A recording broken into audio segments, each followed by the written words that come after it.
like Cannon Small! What's my splash super?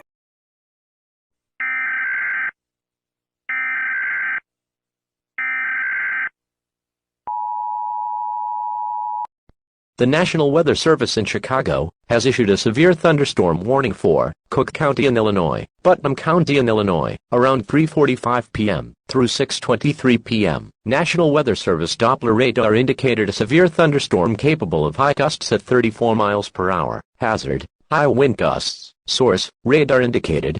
Impact: expected wind gusts at 34 miles per hour. This severe thunderstorm will cause power lines to go down, destroy houses with wind gusts, and damage the roofs, siding, interior walls.